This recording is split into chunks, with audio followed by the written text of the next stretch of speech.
What up, everybody? I'm your host, JP, and this is my co-host, Josh. Hey, everyone. And welcome back to another episode of the Film Bros Podcast.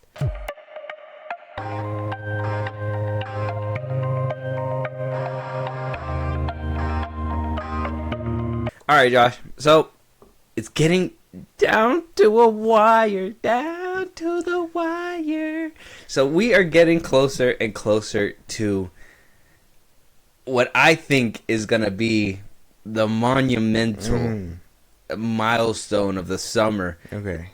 That month of July, it's about to be so sweet. We got multiple movies just coming in. So we got, like I said, we've always had this arrangement. Yeah. Right? We have Jurassic World Rebirth. Yes. That's the new one that's coming out. That's coming out after The second. Oh, the Right? second, July right? 2nd? Yeah, the 2nd of July. Yeah. July 11th. Superman. The new Superman Yeah, 2025. I keep wanting to call it Legacy, but I know it's not called I just Legacy. keep calling it Superman 25. Superman 25. And then right after that, we have Fantastic Four. Fantastic Four. The first steps from the MCU. It seems like, and we knew that this was going to be a competition, but it sounds like Kevin Feige has really laced up his shoes and said this competition is going to happen. So not only did we have Superman Day yesterday, at the time of recording, we had Superman Day yesterday. All week we have been getting news from the Star Wars celebration that's happening, which May 4th is coming around. That's and right. we have a collaboration with The Force Unscripted. Shout out to them. It's going to be coming out on May 4th, so look out for that. But we do have some Star Wars news to cover today as well.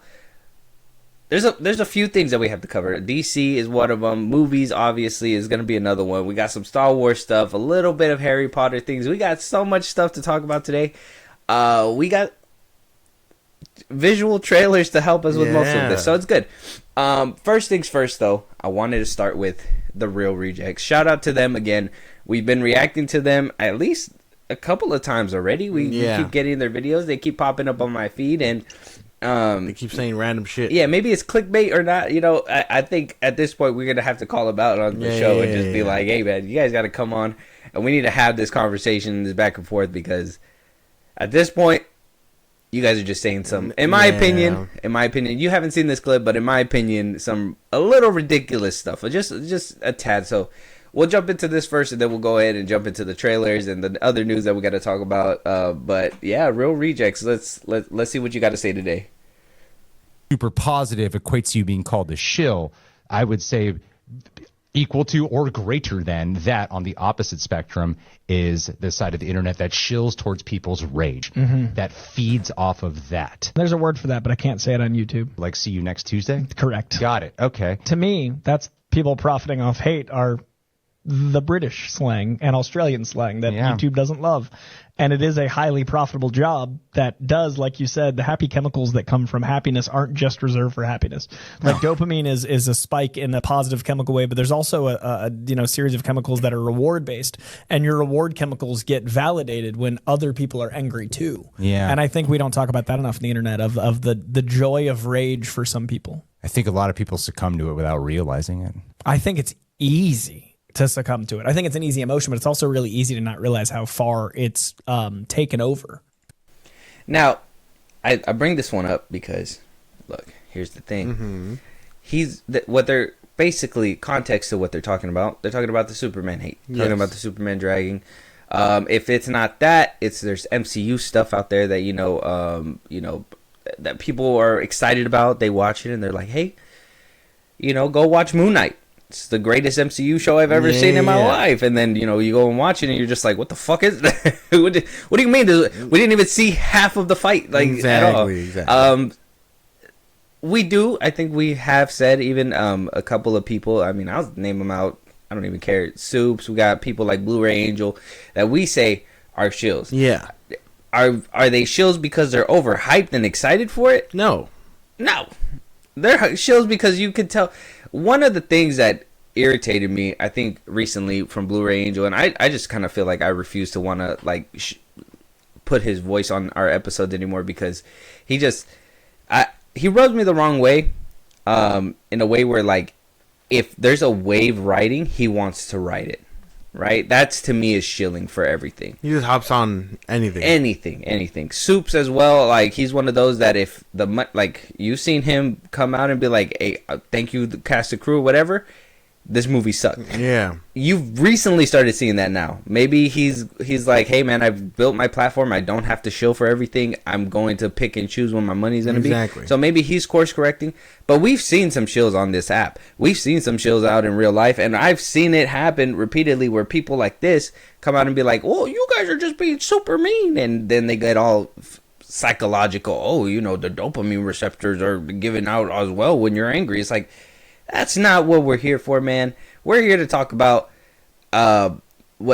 obviously what bothers us and what we do not like. But we also give constructive criticism a good chunk of the time. Now, people on Twitter is different. If you're going to just read Twitter comments, that's different. But we at least give that constructive criticism to kind of build up and move the needle forward and not just shit on it, right? Yeah. But I guess a good way to kind of like ask you to see your perspective. You've been kind of on the fence, or not on the fence, on the other side of that Superman coin. Yeah. I've been on the fence, kind of teetering on your side with you. How do you feel about these shills? And what do you say to the people that say that you are getting a kick off hating? Well, I don't get a kick off hating. I don't say that. I think shilling just means that you look up to this thing and you can do no wrong. Doesn't matter what way you do. You look at it, you're just like, hey, this is pretty fucking good. This is great. There's nothing wrong with it whatsoever. You get Star Wars shills, you get DC shills, you even get MCU shills, and with the state that it's in, like, hey, you're kind of blind. So when someone does say Moon Knight is the greatest show ever, you got to be like, whoa, you're smoking that show pack. Yeah. How much is Kevin paying you? Mm-hmm. Unless you really liked it, then. If you really liked it, then shit, man. Everyone has their cup of tea. But I think if you're like... Still got Marvel shooters. Yeah. The Marvel if shooters you're like out there. raving about it, and you're like, it's a couple years after the fact, and you're like, man, I wish it was this, and that. Then it's dedication. But Soups... All right, man. Soups and, like, Black Adam, right? When he came out the theater and he was, like, deceased and all his friends were carrying him or whatever. Shill. He's shilling. At that point, it was shilling. Yeah. Like, you can tell when they're paid and are pushing an agenda to just be overly about it and all that stuff. Blue-Ray Angel, I don't watch him too often. I haven't seen too much of him. It seems like he made a deal with James Gunn behind closed doors. We're going to see a little bit more Superman stuff coming from him for sure. Probably, yeah. Him too. They're just like, hey, man, we like the hype that you bring. We know you'll show for us. And that's just all that is. It's spineless behavior to push product because you were paid to do it. That's it. Mm-hmm. But I don't think getting a kickoff of hating isn't really something people... I don't. There's people that are like that. There's people that go on Twitter and they'll write a crazy comment just because they can. And you're baiting. You know what I mean? Like, it's just you're rage baiting and all that stuff. Like, you don't have to switch everything you say. And all those people have switching and differing opinions. Like, it's not a good look on them either. Because they're spineless. Being a shill is spineless, and flip-flopping on opinions just for Twitter likes is also pretty spineless. So yeah, that's another thing too that I've kind of been seeing. I think you should just stand on 10 toes on whatever opinion you have. That's the way I feel. Yeah, especially with these people that especially with the new DCU coming up and everything. There's a lot of hate going around talking about it is crazy that Man of Steel is still like a topic of discussion these days, but DC fans still bring up BVS, Man of Steel, Zack Snyder's Justice League, like, till this day. And, that's okay. That's, that's Snyder cultist shit, like... Just to dunk on him. Yeah, that's what people say. Like, that's okay for people to do towards them. But then when we're like, hey, man, we don't like Trunks. Oh, you're hating too much. You're hating. You don't... Oh, we don't like the lines in the suit. Oh, you're doing too much. James Gunn is kind of awfully in all the promotional material in this. Oh, you just don't like James Gunn. It's like, dude, like, we don't... It's like things that are noticeable. Like Ryan Coogler, he just came out with one of the hottest movies that is dominating the box office right now. we have not seen him in every single shred of promotion at all. Like, I think we've seen him describe the movie, talk about the movie in a couple of featurettes or something like that, and then he went out to the movie theaters to kind of promote his film. Exactly. But we don't see him in pictures. Every single photo that he put out was a cinematic photo of the film, kind of showing you, like, this is what I'm going to put out. You didn't see him in the background fucking pointing at something, posing, comic books. Like, it's so two-sided, and like it's unchecked on that side for whatever reason. It kind of pisses me off. There's a big difference, and that's the thing. People are always like so obtuse about it, and it's obtuse. It's weird because everyone gotta be a little bit more acute about it. Yeah, I'm saying like okay, so James Gunn posts himself in every promotional picture and all that stuff, and it's because that movie doesn't have star power, and they need Superman to work, so they're gonna highlight James Gunn and they're gonna highlight if that's Christopher the thinking. Reeves. Like, I don't think that's the thinking, but if that's the funny thinking. If it's like, man, this movie don't got star power. James, you're up to bat. He's like, well, yeah. I mean, who is he? Like, he did like everything. Scooby Doo back in the day. Everything is like everything is about like his previous work. Mm-hmm. He's literally like James Gunn's Guardian of the Galaxy directing Superman. Mm-hmm. Like, he's in everything. He's in every promotional picture. Like, hey, we really want to hammer home that James Gunn, the guy that did those Marvel movies that you like, is doing a DC movie. Like, they really want to hammer that home, and I think it's just because they know that their stories can't carry it. They're not big names yet. This one might do it. This one might make them big names, and then they can start. Hey, maybe James take a get out the picture. Let these two handle it. I think the highest actress there, an actor, is Rachel Brosnahan and Nicholas Hoult. And he's the bad guy. And even then, yeah, I mean, most of the time he's second fiddle in his movies, anyways. He's done more work, but he's you've been main. like you got beat out by Superman and Batman to be Lex Luthor. Like, you settled. You shouldn't have settled for anything less, in my opinion. But that's what I think. I think the ones that are like, I wonder what's the slang that he was talking about as well. Sorry, I didn't mean to cut you off. Slang? Go ahead. Sorry. Oh, okay. Well, I think that's what the thinking is. They're like, hey, we don't have big name stars, and at least, like we said before, at least with Man of Steel, you had everybody around it, and Henry Cavill was the coming of age, actor who was going to grow with Superman. Now it's just, hey, we only have to rely on the director because he's the only guy we got, and they got no one else big or whatever. That's the way I feel about it. Leaned on Zack Snyder a little bit still and everything like that. I don't know. But what I mean is that because he said, like, I guess YouTube doesn't like a certain word, but it's people's rage that feeds off of that. There's a word for that, but I can't say it on YouTube. Yeah, I know the word. See you next Tuesday. Take the first CUNT. Oh, got you. Okay. I felt so lost. That's why when he said British, I was like, oh, that's right. I've heard that phrasing before. Oh, the British slang. Before, yeah. Oh, okay, that makes more sense too. Yeah, no.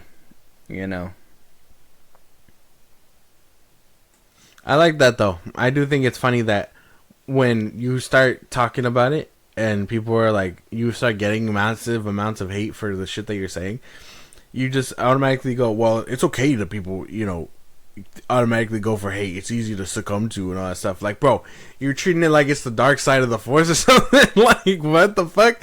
Like, that shit's crazy, man. I don't know. I think taking that high road, I mean, you can take it if you want, but taking that high road knowing that you probably also do it for rage bait and clicks and all that stuff also seems kind of hypocritical on your part. Right. Because, I mean, do we know that some of these, like, do we know that certain topics are going to get people talking? Everybody does. As Superman, obviously. I would imagine so, yeah. That's why do you think we careful, or at least I carefully pick out certain of these topics or whatever that we're going to talk about? Obviously, certain topics are going to get those reactions, but there's some people that could do over the top reactions and stuff like this, where it's like they get all psychological. Like I said, they get this whole psychological thing where it's like, oh, you can't act like this, you can't be like this. It's like, we can be and act however we want. We're going to say however we want to say it. If it draws in views, fine. But we're not going to be like, oh, we hate James Gunn just because we hate James Gunn. No, we have facts to prove it. If you guys ignore those facts, if you ignore the things that we're saying, like, there has been some questionable behavior in the past. There has been some weird promotional stuff. There has been little to no promotional stuff when it comes to this film. It's just not good. And then we also get other things like, you know, like these articles that are coming out. I guess a prequel comic for the new Superman 2025 is going to be releasing, where it seems to be revealing that Kal-El is not Kryptonian but a metahuman, possibly, potentially. Oh, I've seen this. I'm not sure if this is real, yeah, but this is something that was also being circulated, and this also came out during Superman Day. They let out a bunch of different reveals from older comics to newer comics and what's going to be releasing this year. But I mean, do you want me to read you the whole thing? I can read you the whole thing. Just read it, and then I'll clear up any misconceptions. Okay, it says here about Welcome to Metropolis, the prequel junior novel to Superman. So it sounds like it's a kid's book for Superman. It says, take to the skies with Superman in this original prequel novel based on the new film in theaters July 11, 2025. Clark Kent is fresh-faced to Metropolis, trying to balance his new job at the Daily Planet and his secret identity as Superman, a powerful metahuman, while uncovering a dangerous mystery that seems to tie back to the infamous Lex Luthor. Discover how the world's finest superhero found his place in his new home in this original prequel novel based on the film Superman Welcome to Metropolis.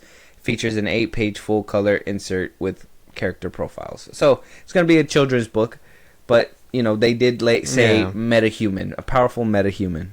So, I mean, anybody in DC, I don't know if it's confirming, but you know, I don't think this matters too much. This is all like what do you call it?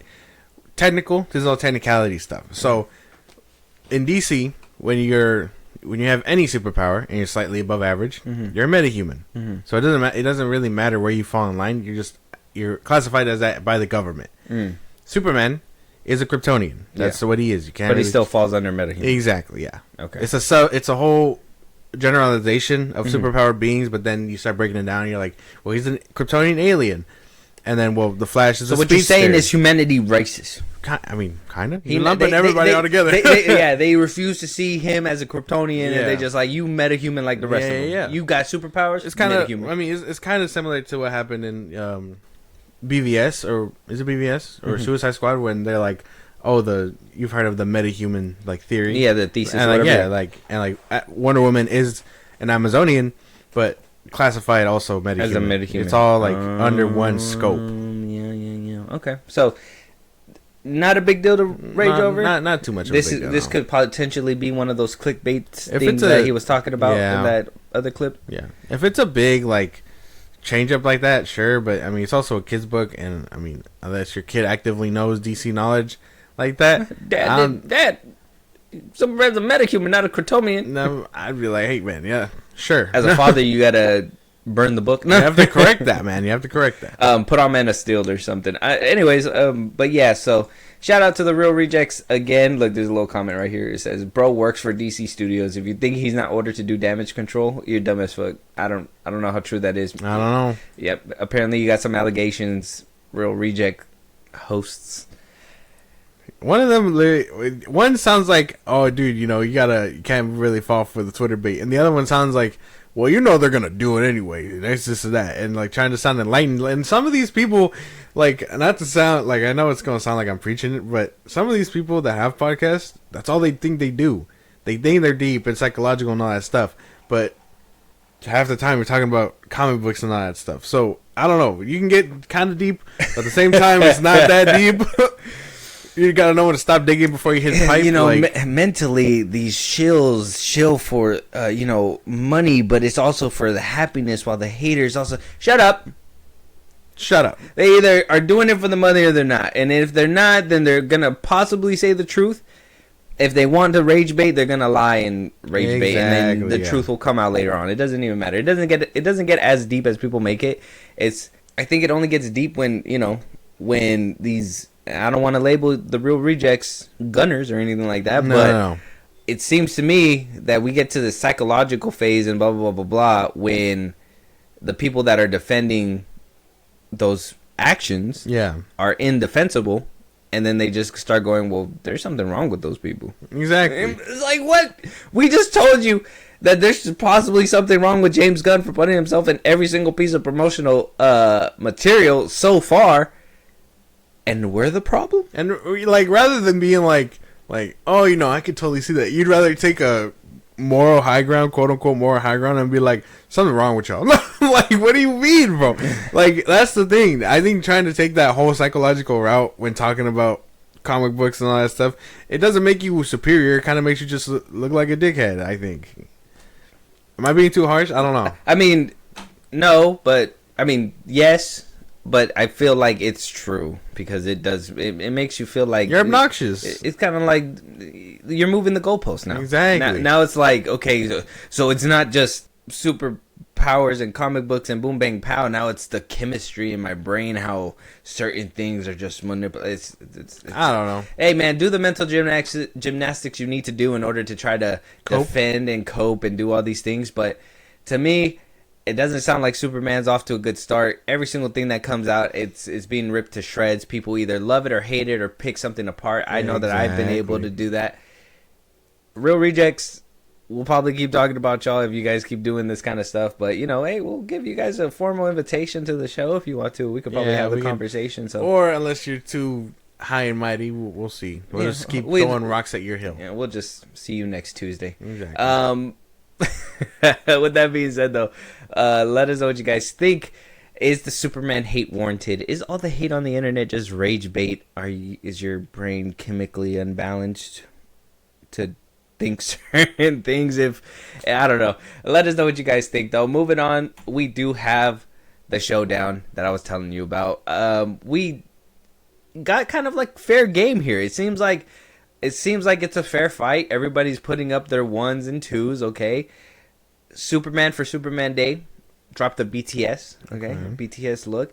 Jurassic World Rebirth dropped a BTS look with some new footage. So we're on the same playing field. Marvel, though, Kevin Feige said, you know what, I'm putting on the weighted gloves, and gave us a full-blown trailer to Fantastic Four. Yeah. So, a little unfair. I gotta throw the flag at Feige a little bit for doing that. It's kind of uncalled for. You saw them bringing out a BTS sizzle reel, and you guys were like, "Oh no, we're not playing this game." So they know how to market. That's it. It's the Marvel news. They know how to market. You can't even be mad at that. Like, as soon as I seen that, and then I seen Jurassic Park do their thing, and then yesterday was Superman Day, so of course he was waiting for all that. I was like, damn, they are not. This summer is up for grabs, and Kevin knows how to get ahead. I'm just saying. He said, I'm throwing my hat in the ring, and that hat is heavy. Exactly. That hat is heavy. So we'll start with the Superman BTS because we all know that's the one that you want to see, Josh. So we'll start there. We'll give our reaction to it, and we'll go to the next one, and we'll just keep comparing and contrasting. All right. Okay. You ready? Yeah. Being a child, I loved the purity of Superman. It was a time when I was starting to understand what movies were. James didn't know that Superman was in his future. He wasn't sure that that was the one he should be doing. And then he called me one day and he said, I have a way in. I know what I want to talk about. I had been trying to crack it for years. This character's noble and he's beautiful. We just finished day 1 on Superman. It's been a hell of a week at the office. His scripts are so unique, his stories, they're heartfelt. We love the opportunity to play with the incredible DC library of characters and stories, and we really want to do justice for them. Welcome to the Daily Planet. It's been so much fun to have the gang together finally.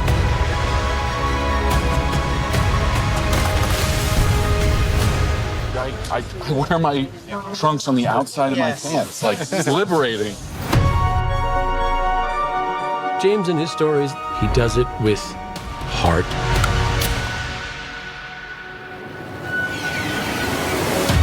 Superman is a character who's good. Who is filled with hope. He saves people because it's the right thing to do. We could use a little bit more of that. Superman was my original superhero, and it started in comics, and I think it's going to be a game changer. This is the beginning of the future. They are launching a new era right now. It's the beginning of a whole new adventure and a whole new universe.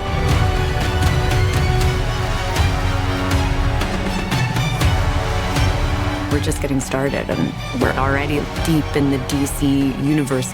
In James Gunn we trust, and I think we can do it.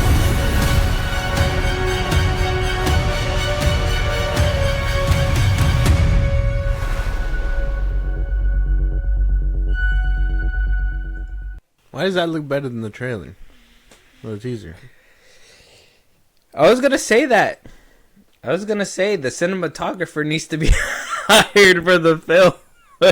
for whoever made this BTS sizzle reel, we need them to shoot lock the movie. in, yeah, lock in, do the movie. Goddamn. I feel like a lot of these shots were way better than what we actually got in the movie. Like this scene of the snowy landscape looks way better than what it did in the movie. Yeah. Or at least in the trailer that they showed us. See, what the fuck? Like, that looks cool. I don't know, man. Peter Safran, the first time we've heard him speak. Actually say something, and he just glazes James Gunn. Backed up James Gunn. James Gunn was speaking throughout this whole thing, which I would have... I mean, we saw the actors towards the end speak a little bit, but I would have liked them to kind of tell us what Superman meant to them. But we got mostly James Gunn exactly. Stuff. See, so it like I'm not the only one who thought of that, right? It's weird. This is weird behavior, bro. Like, okay, why didn't we get the actors talking about it?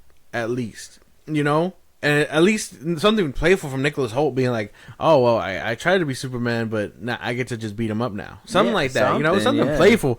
Why do I give a fuck about James Gunn's journey and why he took so long to make a Superman movie? Or like why he thinks he could do it now and whatever. And don't get me wrong, like sure we'll have your dream and your passion and all that stuff. I'll hear a part of him. I'll hear his story out, but I want to hear from the actors. Before the actors, especially bro. like when I haven't even heard of the actors at all, and we're supposed to build a relationship with them for them. Like, are we gonna see James Gunn in the film too? Like, are we gonna? Probably, dude. He's probably gonna have a big cameo. He's gonna be stand out. He's gonna be like Superman's butler. I don't even know, dude. He's gonna have a cameo or something. I can feel it. I don't know. I can't. I think this is weird. I just think this is weird behavior. I think there's no way to put it outside of I think this shit's weird. We got a few glimpses, right, of the film. We got Lex's power suit. We got what people are kind of dubbing as like a Bizarro take, maybe right here. I'm not sure. It's good to know that the robots are animatronic and real.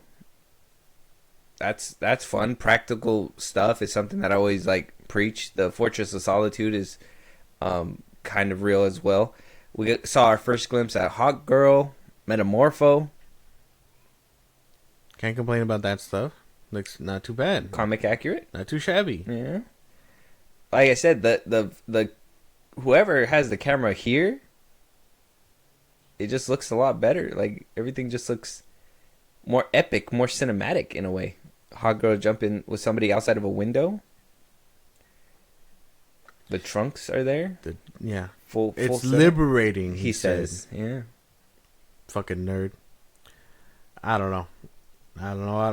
I just, like, why?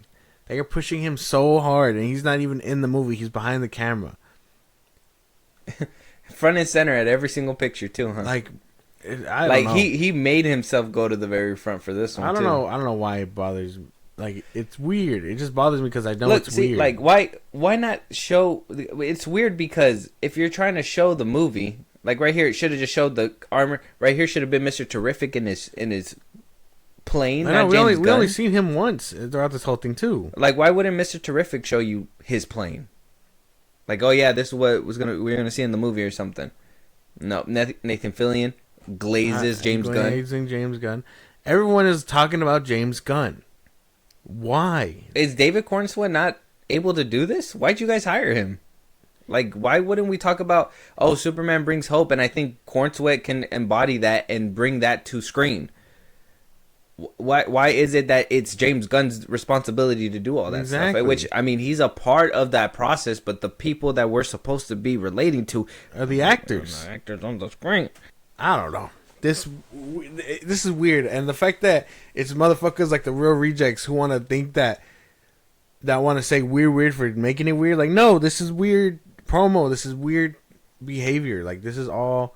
And I'm sorry if this promo looks better than your film. I'm sorry. This is a shot from the film. This one don't look too bad. Certain scenes don't look too bad within the trailer, but then you got those action scenes like the one with Hot Girl flying. Like, it's gonna be rubbery.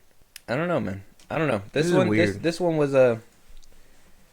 Seeing the cape float on and stuff, it looks nice, but then you turn around and I see all that shit in the front, and I'm like, oh my god, it's just shit in the front. The cape putting the suit on its back right now. I know, but the cape's on the back, bro. What the fuck, dude?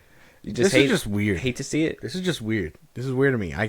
There's nothing positive that I can say about this because, like I told you before, I'm just say it again so I can clip it and all that shit. But this movie doesn't seem to have anything going for it outside of, hey, it's colorful like Christopher Reeves and James Gunn. That's the way I feel about this movie so far. Like, what was the point of showing Christopher Reeves throughout that promo? Because that's who James Gunn saw. Yeah, that's dumb. Why would you need to show that? Why do we give a fuck about what James Gunn saw? Why do we care about his journey? Like, I'm not gonna weird. I'm not gonna be weird about it or anything like that. But we got this or whatever. And then if I just go, we got this for Superman Day, right? But if I just kind of go to Twitter and go to Zack Snyder's profile, I just click on it. He posted something for Superman Day too. It was just a picture of the very first picture that we got. I think it was like the second picture that we got for Man of Steel, where it's Henry Cavill in the safe, and all he did was give us a quote for Superman Day. He said, "You will give people of Earth the ideal to strive towards. They will race behind you. They will stumble. They will fall, but in time they will join you in the sun. Cal, in time you will help them accomplish wonders." Jor-El. That is the hardest line I've heard in years, and that was back in 2013. And that did way more heavy lifting for Superman than this whole promo did. And I ain't even trying to rage bait or nothing like that. It's more of a impact thing, and I don't even think I've seen enough or heard enough of Superman in this BTS sizzle reel. I've seen him enough at all to even be like, yeah, that's the Superman. There's a big difference, see, though, because this is going to sound kind of crazy, but he posts a picture of Henry Cavill, not him and Henry Cavill, and then he puts up the quote. This should have been surrounding Coin Sweat and talking about his journey for Superman and all that stuff. And so maybe something inspirational for that, too. And the internet talked about... But no, everyone's talking about James Gunn and what he's doing. Why? When he's not Superman. Unless he thinks he's Superman. And this is like a whole self-insert thing. Because, I mean, he has his fucking dog. And it's an ego thing and all that extra shit. But, God, dude. God. The promo's weird. I think this promo is weird. Wow. He got ratioed by Zack Snyder. His little snippet only got 30K likes. And Zack Snyder's post got 35K likes. Yeah, I don't know, man. Twitter's a scary place sometimes. Get ratioed. Dude, Superman ratio is crazy. I just think this shit's weird. So if this is what we're going to see in the film, I love this. Because it looked good, at least visually. If you go and show me the first Superman trailer again, or the one where like he's flying, it's gonna bring the film down for me. So I'm gonna just keep this one in mind because this is the best piece of promotion I've seen yet. Even though it's still riddled with James Gunn and everything, this is the best piece of promotion I've seen. And so 6 out of 10. If hype was beaten down because of everything that was put out beforehand, this kind of helped build it back up a little bit, and I will like to leave it here. This is probably going to be the last thing I see of Superman. Anything. I'm probably not going to even bring it up anymore, but unless it's like pictures or promos or something, trailers, this is probably going to be the last. We have to get a trailer at some point. Well, I'm probably going to get that if the movie's out in July, it's April, May. We'll probably get it by end of May, June. A month or so before the film. Yeah, and then tickets on sale. That's another thing though. people are like, well, he's doing promo and all that stuff. No, he's not. These snippets aren't enough.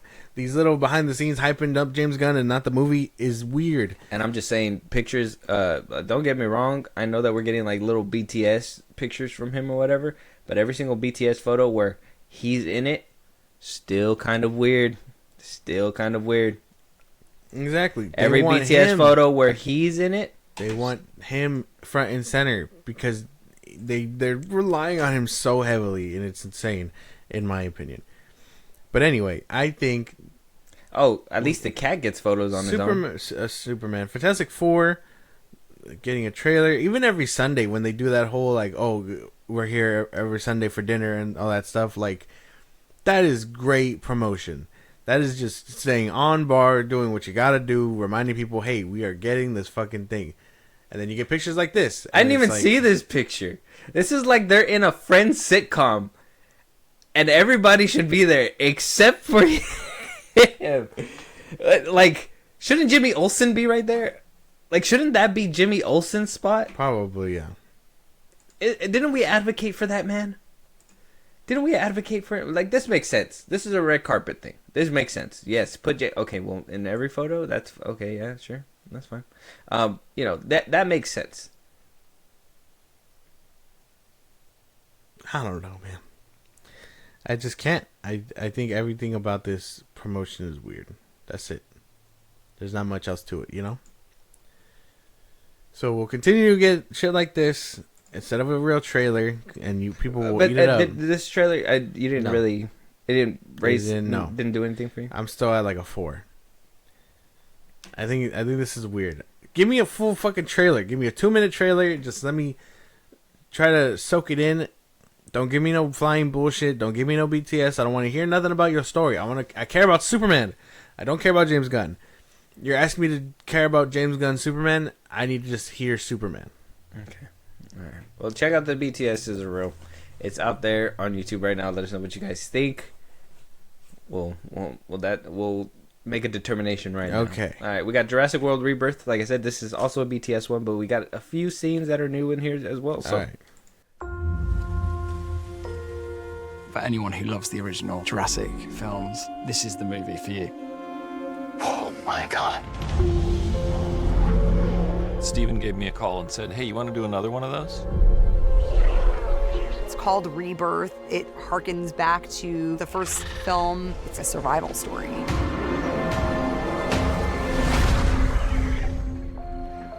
No one's dumb enough to go where we're going. When I read the script, it felt like a love letter to Spielberg. I've always wanted to shoot on film. I really wanted Jurassic World Rebirth to have that naturalistic, cinematic quality.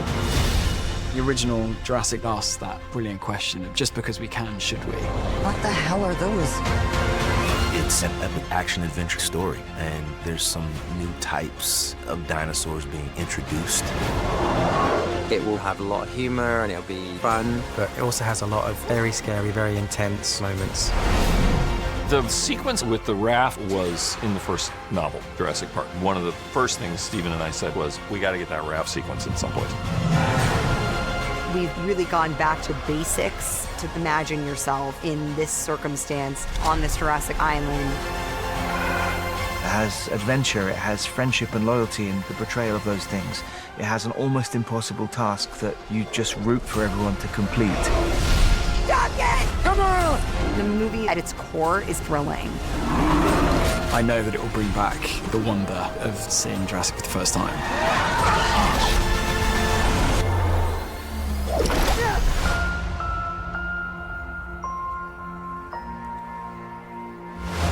Pause it. See? You see the difference? You see how none of them are glazing Gareth Edwards and they're not praising one man for doing a movie? You see how they're talking about the story and what it could mean to people and bringing back the embodiment of the first Jurassic Park and all that shit? You see how every actor is getting their turn to talk? You see how every actor talks about it and feels cherished with love and gets to be a part of the legacy of being a fucking Gareth Jurassic Edwards World? Was there. He did talk about it a little bit to kind of tell you what he's bringing to the table for the film. But it was just a small part compared to the larger Not scope. a whole, I've always dreamt about it, but I didn't know how to do it, but now I do. Like, there's such a big difference in these two things. And yes, this is how you do it. Gareth Edwards was there, but he wasn't. No one was blazing him. All right, I already got the James Gunners responses. All right, well, Gareth Edwards just came in and did a finished script. He did a movie. James Gunn did a full movie, and he wrote a script, and he's doing a whole universe. Exactly. I don't give a fuck. It doesn't matter. It doesn't matter who's doing what. You still like. It doesn't matter if he wrote the script and he's doing all that. James Gunn has a world to build, sure, and they are gonna prop him up because he has a big name and all that stuff. Gareth Edwards, we're watching Rogue One. I mean, we watched The Creator. Very great films in my opinion. I don't know. There's a big difference. You don't have to write the script, but the fact that they all know and understand the assignment, 10 times better. 10 times better. You're just like getting clickbait. And then they just explode afterwards. Like, whoa, man, you're succumbing to rage right now. I do think so good. That looked way better. This did look. This is how you build hype for a film. I was happy about this. I wasn't really excited for Jurassic World, but yeah, this the way they talk about it and like the music and the alignment, like I feel moved by this. Hearing that there's a scene, and they kind of been hyping this up for a while, but like that there was a scene in the original movie that didn't make it, but now it's making it. Yeah. Like years later. Mm-hmm. I'm down for that. That's cool. That sounds fun. This movie looks fun. Everybody sounds like they're having a good time doing it. I'm down. This is how you move the fucking needle. When your cast really loves it, and the director has heart with it, this is how you do it.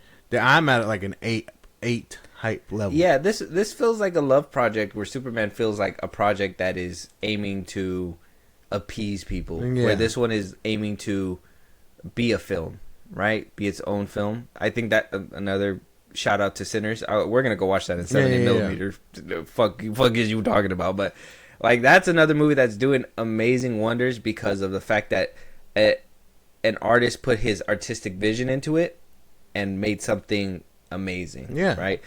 Superman, though we want it to be Superman, Man of Steel felt like a character that was poured love and hard work into it. Even Brandon Routh's character, when he played it, even Christopher Reeves.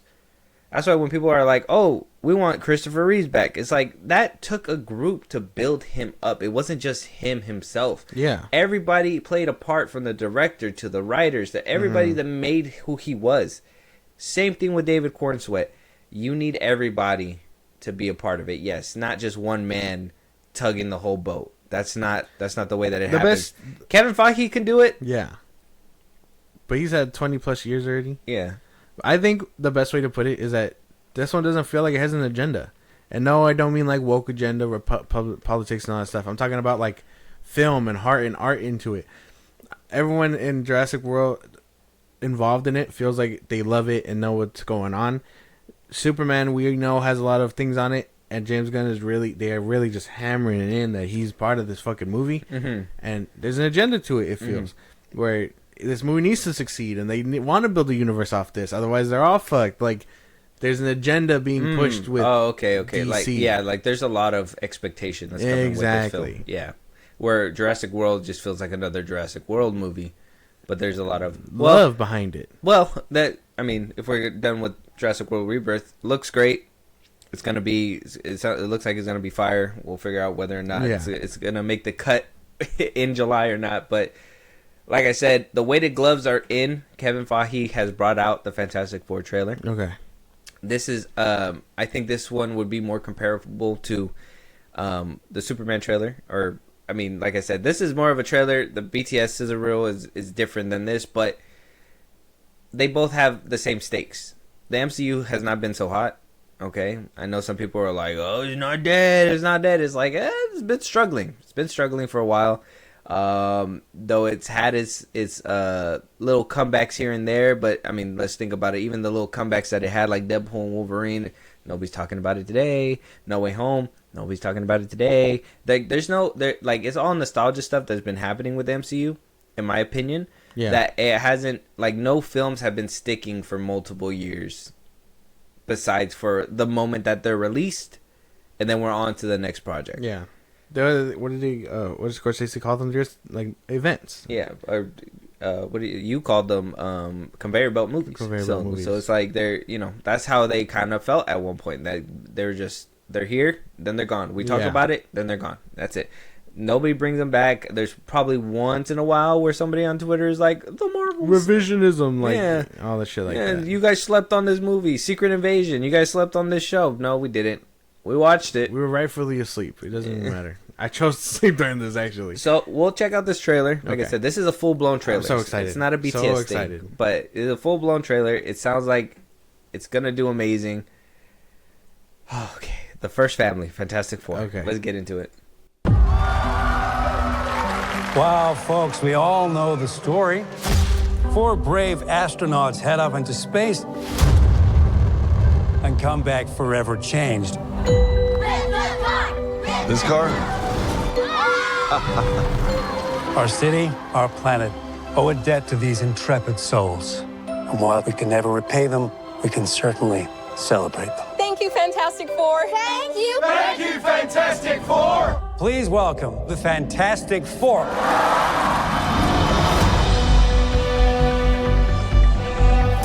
Herbie, how's that sauce looking? Okay. That is fantastic. You're late. What do you mean? What do you mean, what do I mean? You're late for dinner. Yes, we are. You late? I just said that.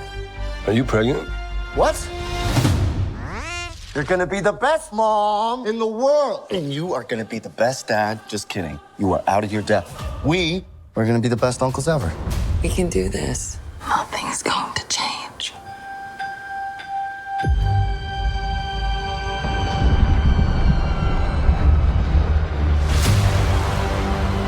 Are you the protectors of this world? Yes, we are. Your planet is now marked for death.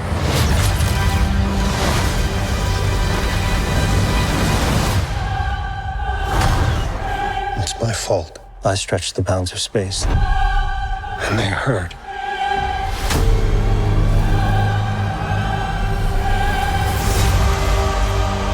Are we safe? I don't know. There's not enough time. I'm not giving up. We will face this together. We will fight it together. As a family.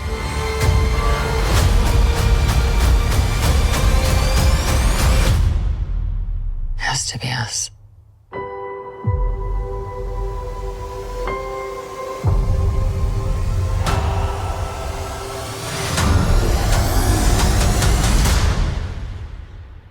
We will protect you.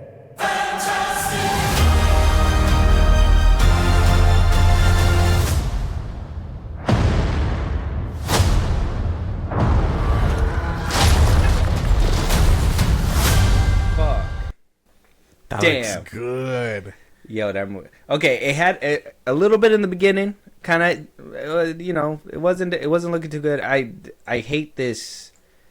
In the first trailer too, they did this too, where it's like this is very reminiscent of like the Deadpool and Wolverine scene at the very end, where like they're on, you know what I mean? Like it just feels like it's background, but then it takes a major upgrade after like the little cutscene right here. Watch, like it just looks so cheap right here, like it seems like low budget and all that stuff, and then watch after this little clip that happens. That's what a real set looks like, man. And then boom, it gets all like cinematic and shit. So I'm like, I wonder if that's gonna play a role in the film, where it's gonna feel like kind of small in certain areas, and then it's gonna build gradually to something grand, or if this is like something that like it started here and then it went into something bigger. I don't know. But I will say, like, this little scene right here did kind of make me feel like this is gonna be fucking goofy, and then it got really good off rip. I do think the little callback to the second Fantastic Four is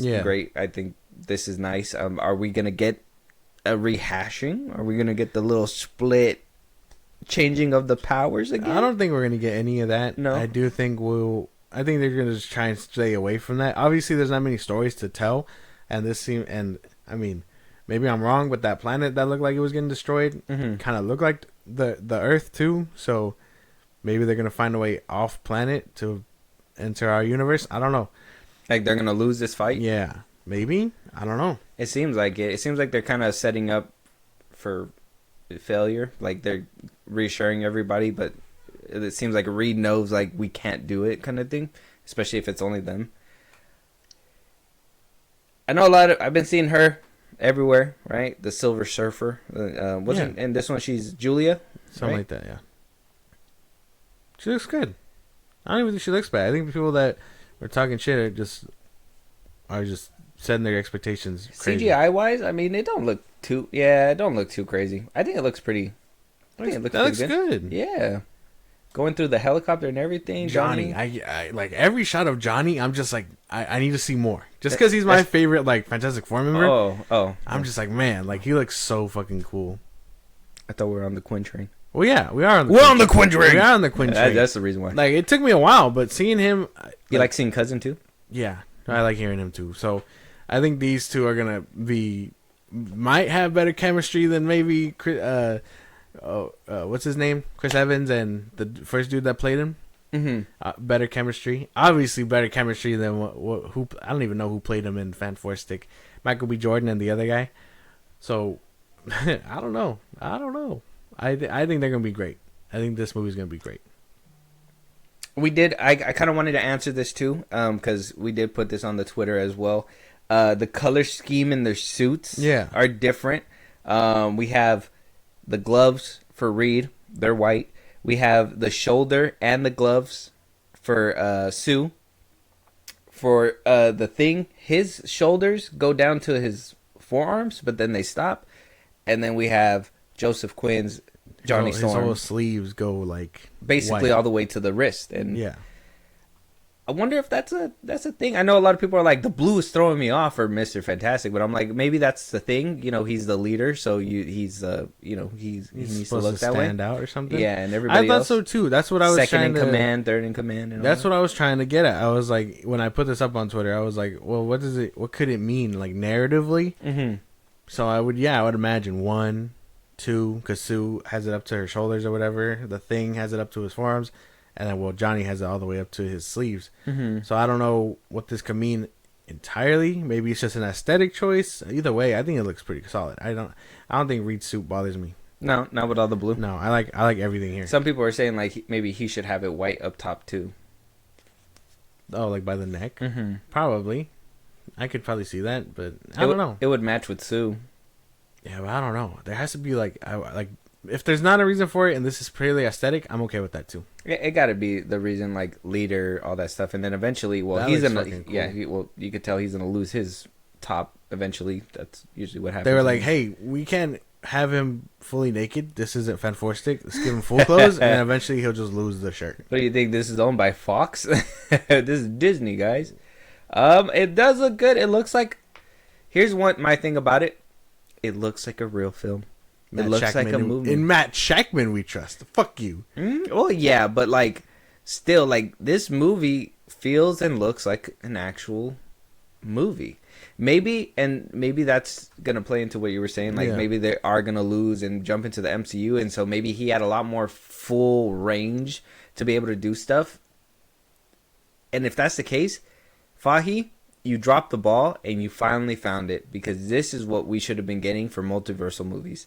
Like, imagine if we just got a whole bunch of different slew of different characters from different universes that like either lost or like made their way to the MCU, and then you just see the MCU just growing. And every single film had its own identity, felt like its own thing and all that stuff. Ultimately, you know that some of them are going to lose or whatever, but like this feels good. Like, give them an arc so when we see him again, they're like, oh, I don't want to lose this world. I've been here for however long or whatever. Exactly. So at least then it's like they have stakes in it too. You know, they let a whole world die. They don't want to see it happen again.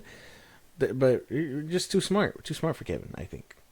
This one looks good. I am so looking forward to this. I can't wait. I didn't know I could be so excited for a Fantastic Four movie, but oh yeah, I am. And I've been seeing you gooners out there, bro. Silver around your mouth and shit like that. That shit's crazy. Yup. You're nasty. You need to stop. It's a family film. You guys are gonna be put on watch. I know. It's not good, but it does look amazing. Fantastic. Even it looks fantastic. I think even this scene too. That's why I'm like, how the hell did we go from this opener to eventually getting to like this at the very end? Like how come they started me off kind of sketchy?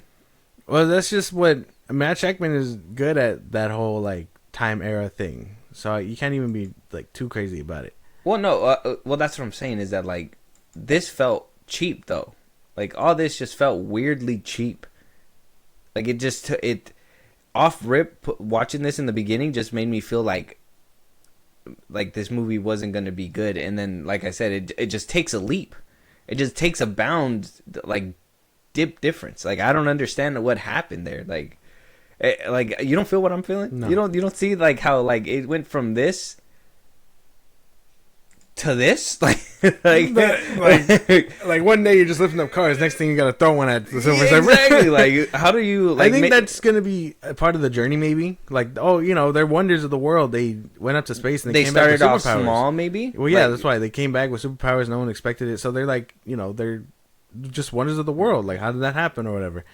And then then they gotta become Earth's defenders as a Fantastic Four as a whole. Yeah. So maybe they could have been around doing it for a while after coming back down from space or whatever, but I don't know. Either way, I'm excited. This part where boom. He looks so good. I didn't think it could happen. You didn't think Fahey was gonna cook with this one? No, I didn't. I did not. I'm trying to see if his eyes do glow yellow. I fucking love that. He looks good. I just need him by the end of the movie or something like that to make the 4 and the circle, and we'll be okay. He did the thing. Exactly. Oh wait, pause. No, he didn't. No, it's not that kind of movie. He did not do the thing. It is 2025 though. They might be uncles. It's crazy. I don't know. I kind of enjoyed him. Franklin is confirmed. She's pregnant. That was something that we were, a lot of concept art that leaked. We were wondering like, will she be pregnant? They kind of confirmed it in the trailer. It's gonna happen. She's gonna be pregnant. I think that was the big main thing because they dropped that snippet where like, oh, you're late. And how late? Mm-hmm. And so a lot of people were easily drawing that thing for dinner. Like, yeah. Like, everyone was already thinking like, oh, she missed her period. She's gonna be pregnant. And then the trailer drops and it's like, oh, so you just confirmed our suspicion. She is pregnant. So that's pretty cool.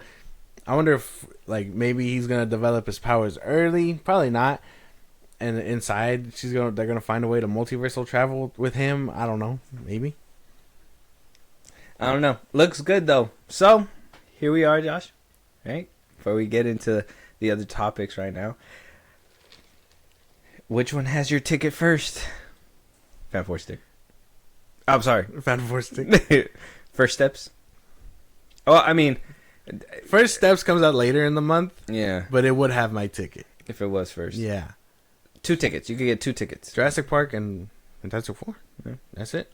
But we gotta get 3 tickets. We gotta get Superman. We gotta get 3 tickets. I thought you're gonna put Superman. I'm telling you, like I think. I already told you that you're gonna have to buy my ticket for that one. I'm not giving James Gunn my money. Good thing we're unlimited holders. I don't have to. Well, I'll buy CJ's ticket because that it'll offset it. But I do think that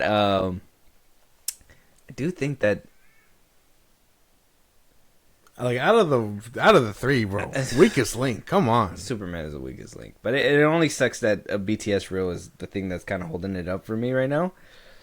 But Fantastic Four looks really good. Like I think this is the first movie that I've had hyped about. Not even Thunderbolts. Like Thunderbolts, I'm throwing that one to the side too. I'm putting that one, like, I'm hearing that it's good, but I'm still putting it under the questionable bracket. You see that the IMAX like special things sold out already? Oh, did it? For Thunderbolts? Yeah, because they're doing No, like, I haven't seen I guess the cast is doing a tour like once it happens or whatever. Mhm. So they're gonna be at all these locations, and they sold out like immediately. Oh, so because the actors are gonna be there, people are buying tickets. Okay, well that's another way to do it. I heard the last trailer they put out, they did the whole nostalgia bait stuff. I didn't see it. You know what? Look, since we're here, might as well. Oh yeah, we had to react to the Thunderbolts. Life changing the episode. Here we go. We're breaking the fourth wall. This wasn't planned. You guys are coming with us right now. We're here. It's this one right here. Lena means a hero. There is no higher calling. Your sister understood something about that. I should have come back for you. No.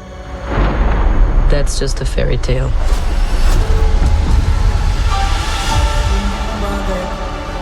I was in high school when the Avengers came. Kind of strange that it's all over now. No one's coming to save the day. I think we are. We can be the ones that are coming. But you have the wrong people. We have all done bad things. Look, I've been where you are. The past doesn't go away. So you can either live with it forever, or you can do something about it. I am a void. Look what you unleashed. You can't outrun the emptiness. We can't do this. No one here is a hero. We all have things that we regret. But I have so many.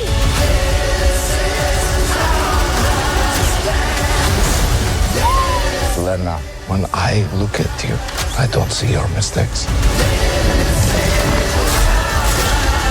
That's why we need each other. We can't stop him alone.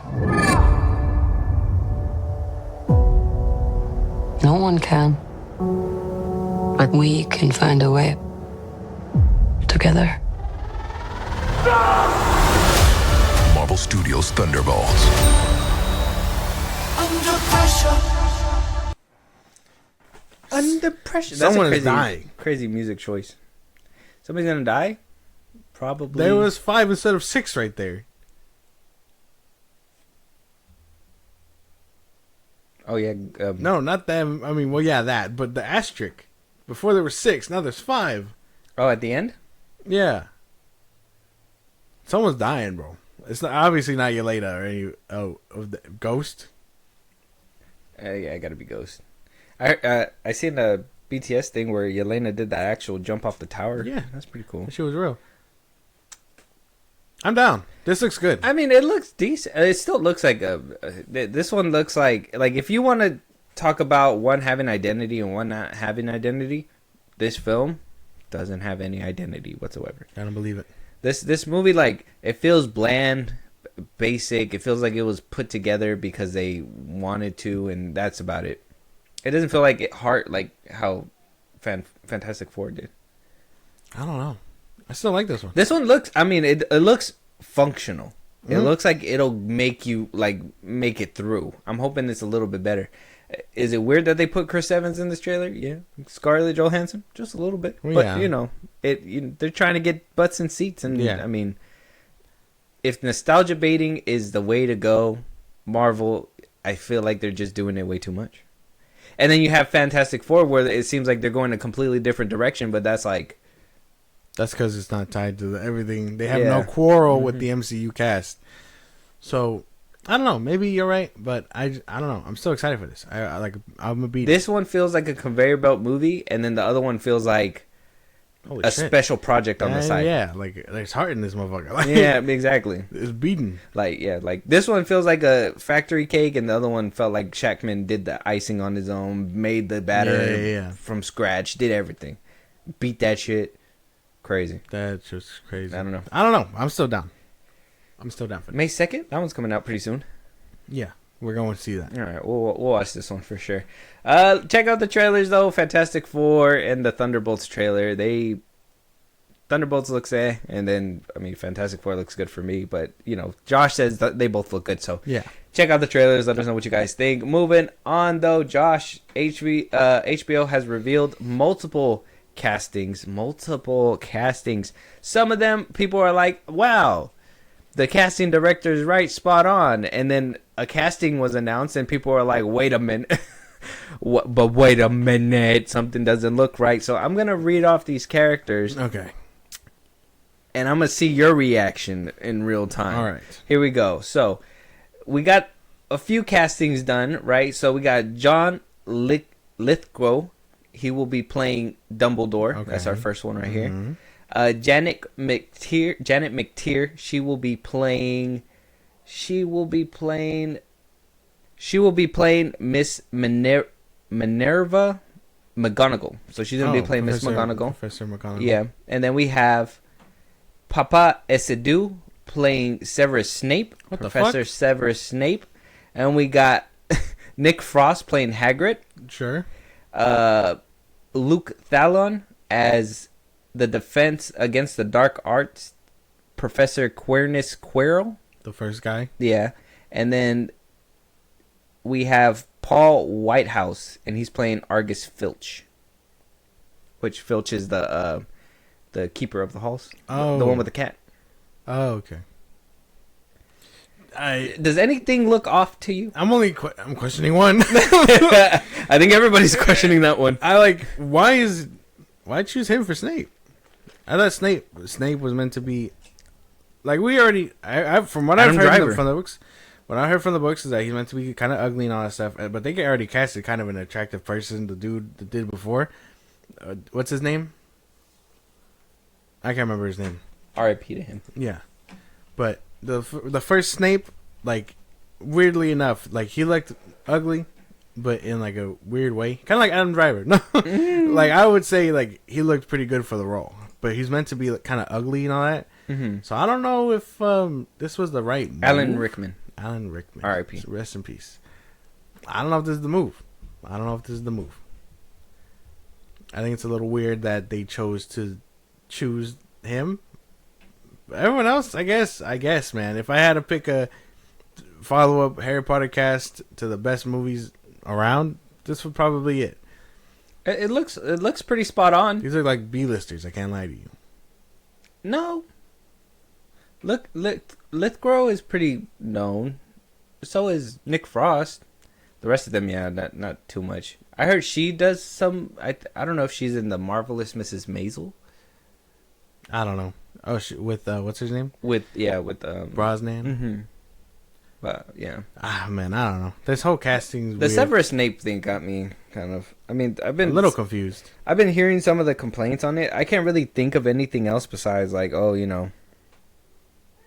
it's just not Alan Rickman. Yeah, well, not that, but it's like I'm used to because I'm picturing a man with like long hair, kind of like Alan Rickman and all that stuff. But like, is a black man gonna be able to do that? Is he gonna have dreads and all that stuff, like dirty dreads? Is it gonna translate well? Yeah, that's the question that I'm like trying to figure out, like picturing it, because we've had, like why I don't understand the need to swap this person like that. You know what I mean? Yeah, I don't get it either. I don't know what what's her name could be thinking. Because Dumbledore could have easily been race swapped, and that wouldn't have. I don't think that one would have drawn a lot of. Much, no. That one would have still been kind of like, well, why? But I mean, that one wouldn't be too crazy. But like, why Snape? Yeah. Why is he the only one like being race swapped? Is my question too. I don't know. Maybe what's her name just didn't want to come off racist. I don't know what it could be. I don't know. This isn't like I don't want to make it sound bad or anything like that. I'm confused on the casting. That's me too. Like I don't want to make it. If he does a good job, fine. But like if we have a certain portrayal kind of painted in our head, about it, like it's for you to deviate that hard. It's like a whole. It's kind of like out of nowhere, in my opinion. So I understand some people. Now, I do see some of the comments, and people are like, well, making jokes. And I'm like, yeah, some of those jokes are kind of valid, but I'm like, I'm trying to be positive about it. It doesn't seem like too bad. They're going to make James Potter racist. That's what I fear. I thought the whole point was that would be different too. Like he's gonna hate Harry Potter because his dad was racist, and then Harry got to overcome racism. Inherit racism. Inherited racism. That's like okay. So Well, that's like, I hate you, Harry, because your dad was. Well, he's a half-blood prince, right? So he's already like half Muggle, half. Snape. Yeah, Snape. Yeah, he's half Muggle and half wizard or whatever, right? So it's kind of a form of racism, like when they call Hermione that or whatever, mudblood, right? He's already. That's kind of like racism. Well, yeah. So adding an extra layer and actually making him black and just hitting the hammer on the nail is that's just kind of over the top, no? Kind of, because now it's no longer subtle. It's heavy-handed. That's what I'm saying. Because I mean, we know, like I said, they paint it in the world like that with Hermione and Snape. Not Snape. The one that makes fun of her. Oh, the blonde one. Malfoy. Yes, sorry. I know I'm spacing on these other characters' names. Malfoy is always dogging on her because she's a mudblood. So yeah, it just feels, I guess now, just blatantly heavy-handed racism. I don't know if that was the intent or whatever, but that's definitely what it's going to look like when we get flashbacks to James Potter, just being racist to him. That's it. That's like the best way to put that. Yeah. I mean, there's no other way to put it. Yeah. They could have made Malfoy. I wonder why they're starting with like the. They could have made Malfoy black too, and I could have been okay with that too. Maybe. I don't know. I don't know. I think. Oh damn! Malfoy keep the Draco on him. Oh my god! Oh shit! My bad. Sorry. I think after the whole cast and stuff, the way they talk about it, I don't know. I think this is just like, I already know it's unnecessary. It feels like they're just trying to compensate for whatever. So I don't know. I wonder why they're choosing all the professors and stuff before the children. Maybe that's because that's the biggest casting shoes to fill and whatnot. That's probably going to be the last one because those are the ones that have growth spurts. So we cast them quick. We start rolling quick. We get as many seasons as we can. Yeah. And then eventually, they're going to outgrow their own like production team. So I'm pretty sure they're going to be last. But once we get those Harry Potter castings, and after we seen the Severus Snape stuff, a lot of people were like, "Oh, Harry Potter's gonna be black too," and I'm like, I don't think that's gonna happen. But what's the problem if he is? Well, I don't think that's gonna happen because, like I said, James Potter has to be racist. James left Lily for a reason. He didn't leave her. That doesn't look like my baby. He's like, that don't look like that. Mine. Is a white baby. Right? Let us know what you guys think though of the casting. Snape seems to be the only one to kind of raise an eyebrow, but everybody else seems good. Nick Frost as Hagrid is kind of spot on for me. Oh, I don't know. I just think attempting to fill the shoes of these actors who already did a phenomenal job is already like a fucking huge weight for sure. Yeah, I don't know how they're going to be able to fill those shoes, but hey, we're gonna have to wait to see when it comes to that one because we're getting TV shows. Yeah, and TV shows are different than movies, and so if these TV shows kind of suck, they'll be canceled. So, and they don't have to worry about accommodating children because they won't have a show to do. But let us know what you guys think of the casting. Moving on, Star Wars. Like I said, we do have some things to talk about. Celebrations happening right now. I'm assuming the better stuff's gonna come out tonight. So if we gotta kind of do an emergency one for Monday, we'll do it. Okay. And so we probably won't do a review for Monday, but we will keep an eye. I will keep an eye out for it. But some Star Wars stuff that came out as of right now that we can discuss. We're getting a few new shows, right? First things first, we got a Maul. Darth Maul show. Star Wars Maul Shadow Lord. Gonna be releasing in animation. We got one little snippet from the panel. It looks like a little, like somebody took it from the audience. Yeah. Put your phones away. Clone Wars animation. Already peaked. You see his lightsaber. We got a little bit of news coming from it. Apparently, this is going to be set between the prequels and the OGs, so that basically him building up the Spice Syndicate and all that stuff. That's exactly what I was thinking. He took over the Pikes. Yeah, basically. So it sounds amazing. And if you know me, I'm a Darth Maul fan. So getting a whole Darth Maul spinoff is something that I want. And I still am mad at Star Wars fans for not showing up for Solo and taking away a Darth Maul spinoff from me. Yeah. I'm, Ray Parker situation aside. Anyways, what do you think about this? I think this is great. I'm excited for this. Obviously, I have no real complaints. I am assuming that it is definitely going to be about how he took over the spice operation from the Pikes and stuff. Apparently, we're going to get, according to Filoni, we are also getting some untold stories from George Lucas himself. Sure. We are going to, Darth Maul will have an apprentice. Potentially might be the Twilight. Oh, the Darth Talon? Darth Talon. That could be cool. How is this going to fit into the grand scheme of things? Who knows? She's probably going to have to bite the dust, right? Her and Maul. Is Disney course correcting with Filoni and finally putting out some what is it called? What the Force Unscripted call it? Shout out to them again. It's the novels, right? The novels. Oh yeah, the extended novels, the extended universe. Maybe, probably. But I mean, if this is all scrap stuff, this is what his sequels would have been about. They would have followed like Maul and all that stuff. Mm-hmm. So I don't know what this could be like. But if they're using like, just ideas from it, we already know they dip into the extended universe just to grab ideas and like fix it in the canon. So it's not too crazy to say that. I'm excited. This sounds all very cool. Very exciting stuff. I'm happy. That's good. I'm happy. Satisfied and whatnot. I'm oozing with excitement. And so we have another. We have the Mandalorian Grogu, the Star Wars movie. We don't have a trailer for it, but apparently it was showed. Hoping like by this week we'll get it, or hopefully in the next couple of days, we can maybe do it by Monday.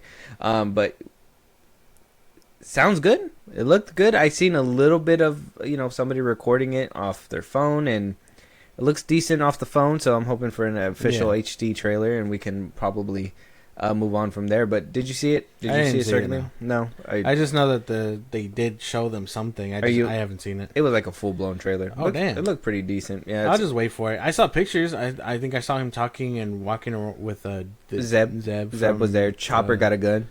Yeah. See, so they stay strapped, I guess. Like, I'm excited for that one, and obviously the Ahsoka movie, the the Reign of the Empire, something like that. Mm-hmm. So I don't know. I'm excited for Ahsoka movie.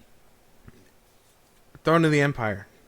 Oh yeah. That Heir to the Empire. That Filoni movie. Yeah, that's coming out after this one, after the Mandalorian Grogu, and then we got an official title, an official casting for Sean Levy's Star Wars film.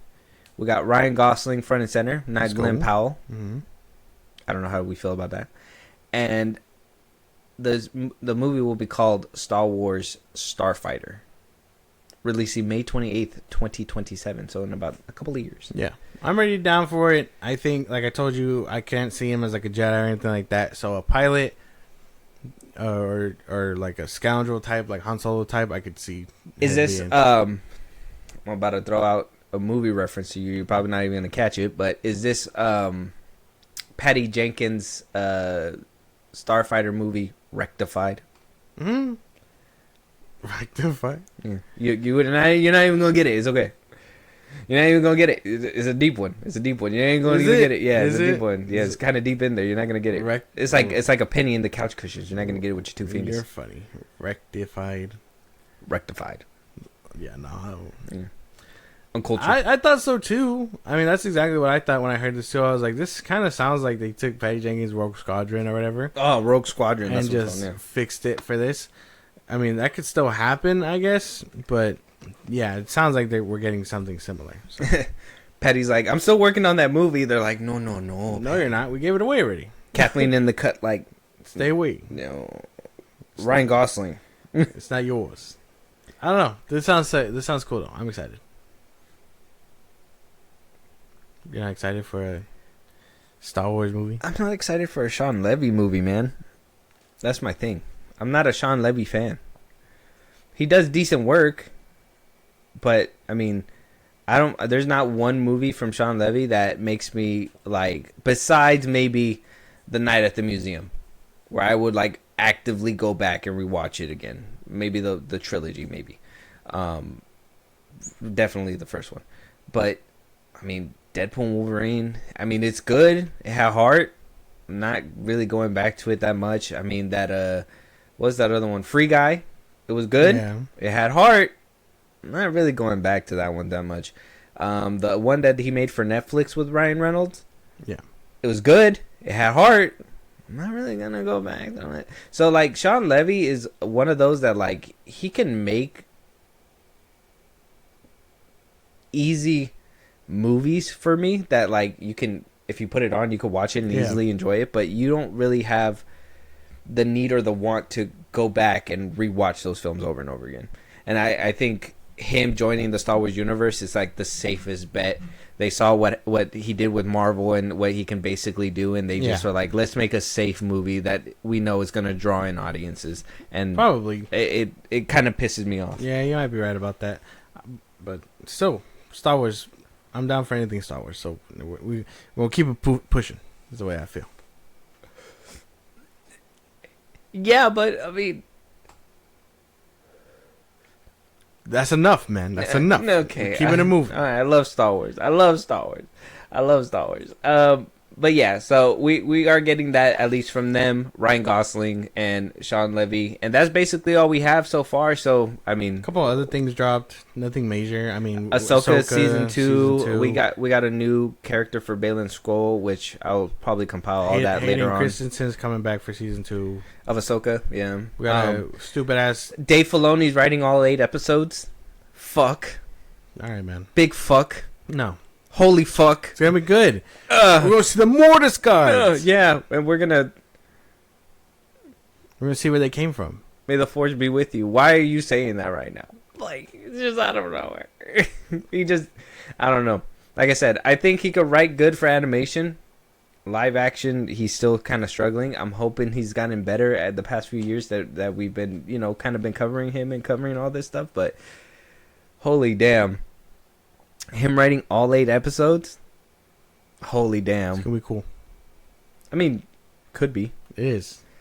If it's more like all gas, no brakes. That's what it will be. Well, yeah. I mean, and then you got to think, like, we get those episodes, right? And it's just mostly action that just doesn't make sense or fit into the movie or show. You're wrong. I'm excited to see what he does. You're wrong. I'm excited to see what he does. That's all you're gonna hit me with. Yeah. You're wrong. I'm excited to see not just the action, because I do like the lightsaber fights, but like what's gonna happen lore wise. This is the one where I'm like, I want to see where the story goes because of the Mortis gods and all that stuff. So, like, what was Baylan searching for? A better writer. Shut up. Oh shit.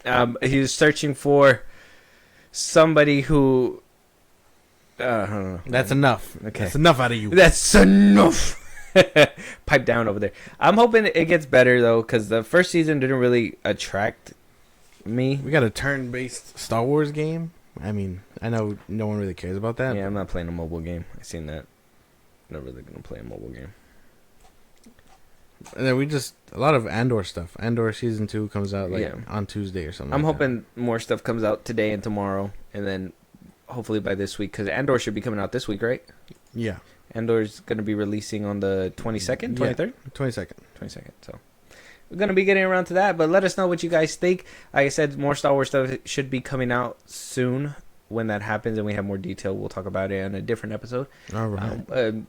Could be on Monday, could be saved for next week. We'll have to wait and see. Moving on, though, we have another trailer, A24, Eddington, okay? Eddington, Joaquin Phoenix, Luke Grimes, Pedro Pascal, Austin Butler, Emma Stone, stacked cast. I'm starting to think Galactus is invading the MCU because he is just tired of Pedro Pascal. It's a Pedro Pascal fucking massacre. They are overusing this man, and he's tired of seeing him in every single universe. Speaking of Pedro Pascal, yeah, you seen the Last of Us yet? Yeah, no, I'm not watching Pedro Pascal. I'm watching him Fantastic Four.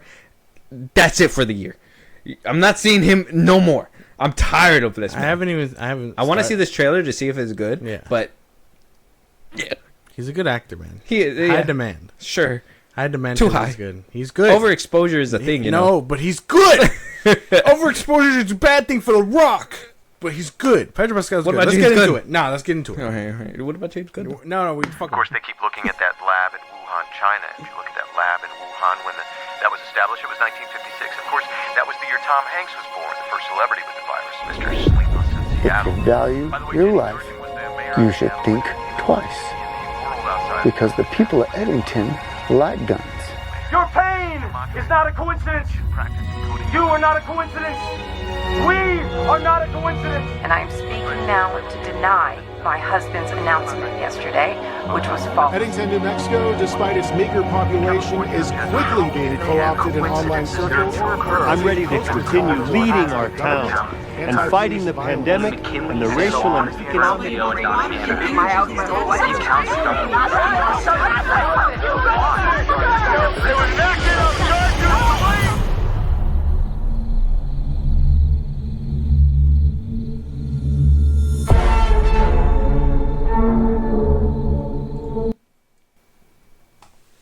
Is that Joaquin Phoenix? Yeah, another mysterious little.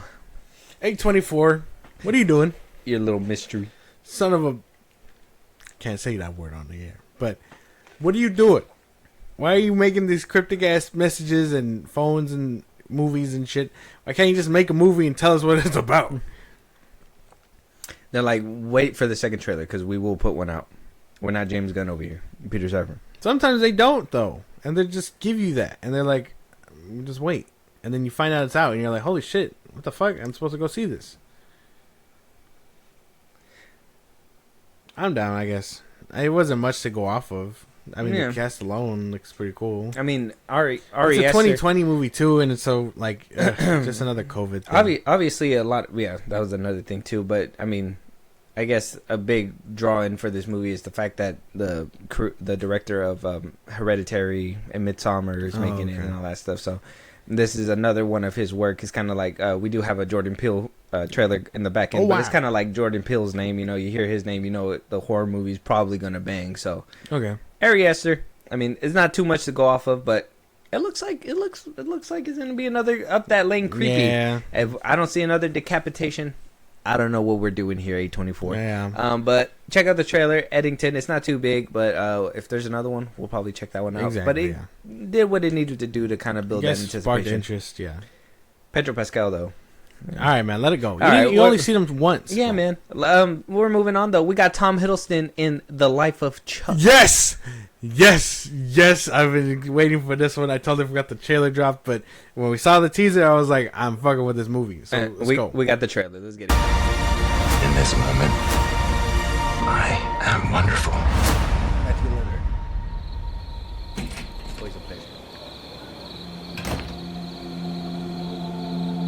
When you look up at the night sky, it can tell you stuff about your future.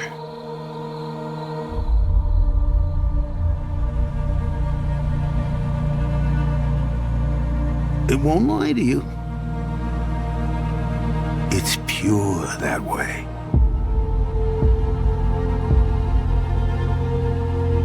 You might see a lot more than you wanted.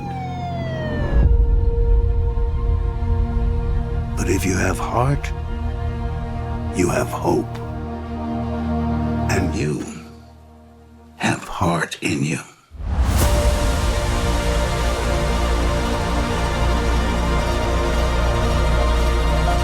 The world, Chuck. Everything you've ever loved. Everything you see. Every year that you live, that world will get bigger and brighter. And more detailed and complex. You fill the whole thing. It'll be a universe.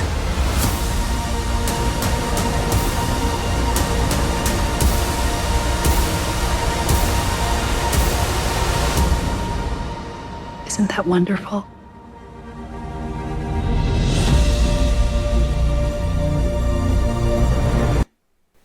Sign me up. That movie's gonna be monumental. Sign me up. It kind of reminds me of like Nobody. Yeah. Oh man, nothing spells out like heart gut wrenching shit, like fucking around with mortality. This is gonna be good. I'm so excited. I'm so excited for this, bro. Nothing hits harder than, fuck gore, fuck horror, fuck all that shit. Fuck drama, sinners. Who needs it? I want some existential crisis is happening, my boy. Yeah. give me those Sinner, things. like all those movies help me escape. This one, Galactus, I ain't scared of you. I'm scared of what happens to me when that boot slams on me. And I don't know. I don't.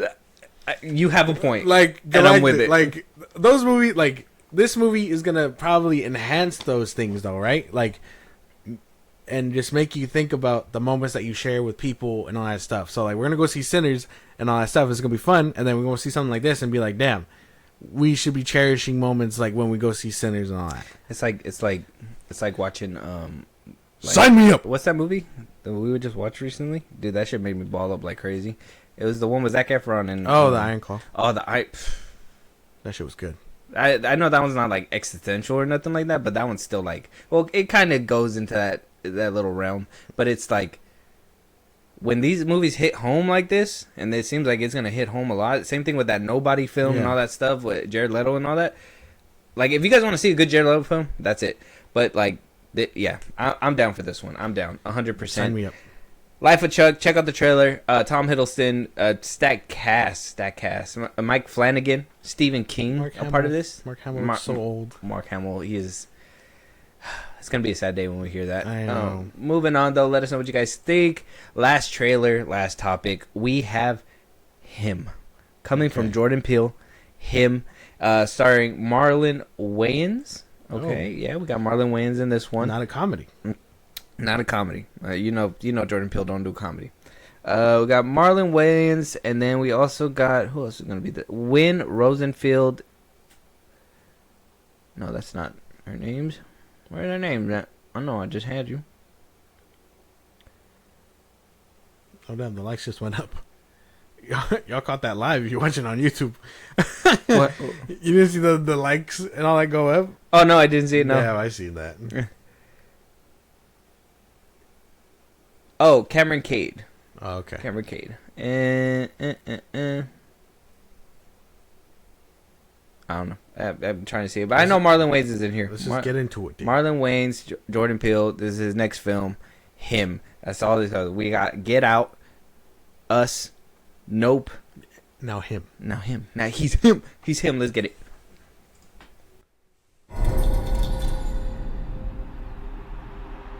Do you want this?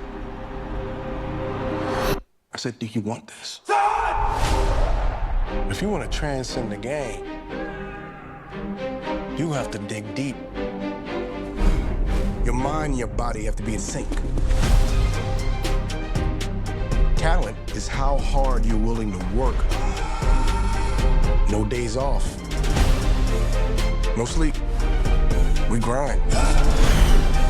I'm never good enough. I'm never good enough. That's how great people think.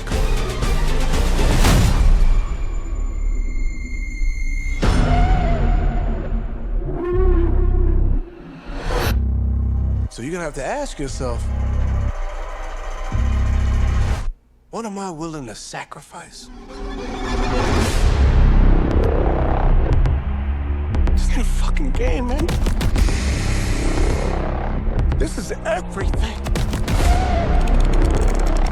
Do you want this? What are you willing to sacrifice? You fucking say it! Say it! Say it! Everything!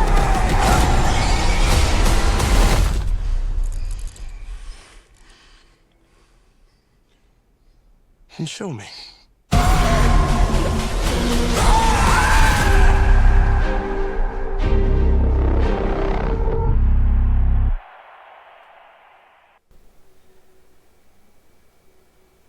That looked crazy.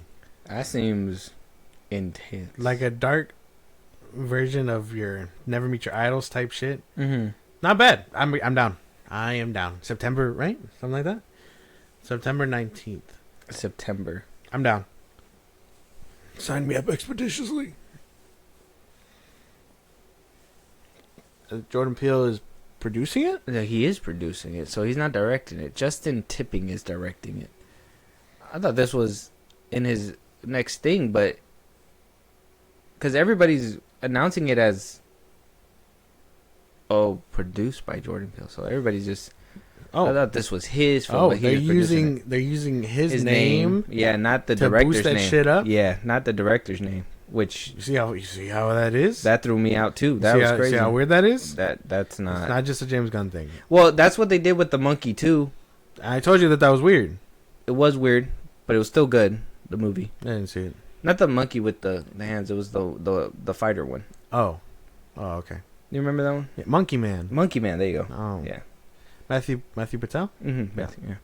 Yeah. Like Jordan Peele, he did produce it. He saved it and stuff like that. I thought you meant the monkey, No, that one the scary movie. That one Jordan Peele wasn't a part of, but the Monkey Man, that one was the one where like it was heavily ran with that Jordan Peele was part of it, and that's why like this one kind of threw me off too, because I was like, wait, produced it? I thought he was like directing it, but no, he's the director is Justin Tipping, but he is producing this film, so it does look good. It looks like it has Jordan Peele's like DNA in there or like touch, but like. Yeah, kind of threw me for a loop. Crazy that they're using his name like that full on, but it does look like a good film. It looks like it's going to be trippy. It's going to go all over the place. But you see how marketing works? This whole episode can just be chalked up to that. Yeah. It's weird. Because this is Jordan Peele has nothing to do with it outside of producing. James Gunn has everything to do with that movie, and everyone is cheering him. And then I told you when that monkey movie did come out, the scary one, or the supposed scary one, and they kept talking about the dude that did, all these other movies. It was the dude that did Barbarian. Zach Greger. Yeah. Kreger. Yeah. And he's doing another one. You seen that they're marketing this one where like kids out of the shadows and all that stuff? Mm-hmm. All that shadowy shit on Twitter. Yeah. But you see, they do that and they're like overhyping it, and so it just translates weird to me. Yeah, because people are walking in thinking it's a Jordan Peele film. It's not. And it's not. Yeah, because, I mean, somebody who's not looking twice at it, like, let's just say, like, I didn't look twice when I was pulling it up or whatever. Now that we're looking twice at it, it's like, wait a minute, that's not Jordan Peele's film. Yeah. So, like, when people are in the theater, this is what causes disappointments, right? They finish the film, like, wait, Jordan Peele didn't do this film. Yeah. But they said he did it. Oh, he just produced?